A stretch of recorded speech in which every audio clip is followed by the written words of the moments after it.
கிறிஸ்துவுக்குள் அன்பானவர்களே, இன்றைய தியானத்திற்கு நாம் எடுத்துக்கொண்ட வேத பகுதி நீதிமொழிகள் 27:8.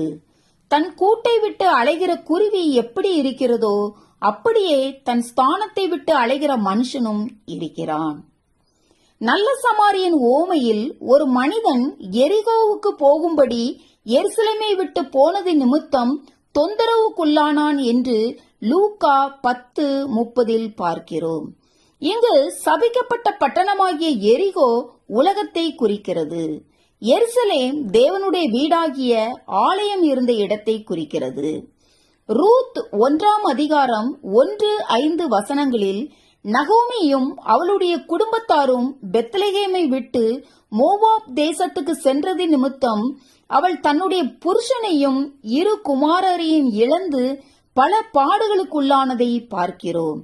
ஆகவே ஒரு நபர் எந்த இடத்தில் இருக்க வேண்டும் என்று தேவன் அவனை குறித்து விரும்புகிறாரோ அந்த இடத்தை அவன் விட்டுவிடும் போதும், தேவனுடைய வழிகளை விட்டு விலகும் போதும் அதற்காக அவன் செலுத்த வேண்டிய கிரயம் மிகவும் பெரிதாயிருக்கும். தேசத்தில் உண்டான பஞ்சத்தின் நிமித்தம் ஒருமுறை எகிப்தில் தங்கும்படி சென்ற ஆபிரகாம் எகிப்துக்கு சமீபமாய் வந்தபோது அவன் மனக்கலக்கத்திற்குள்ளாகி ஒரு பொய் சொல்லும்படி தன் மனைவிக்கு கற்பித்ததை ஆதியாகமம் 12:11-13 பார்க்கிறோம்.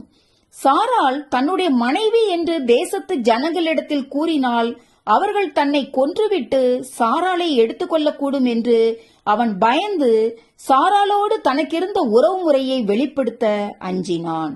அதே சமயம் தன்னுடைய மனைவியாகிய சாராளை பாதுகாப்பது ஆபிரகாமுடைய கடமையாயிருந்தது.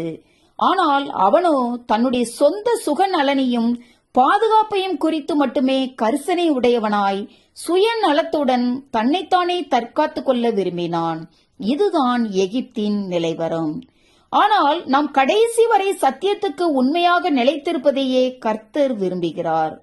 அப்போஸ்தலனாகிய பவுல் கடைசி நாட்களில் விசுவாச துரோகம் உண்டாகும் என்றும் அநேகர் சத்தியத்திற்கு தங்கள் செவிகளை விளக்குவார்கள் என்றும் 2 தெசலோனிக்கேயர் 2:3 2 தீமோத்தேயு 4:4 சொல்லும் நாட்களில் நாம் இன்று ஜீவித்துக் கொண்டிருக்கிறோம்.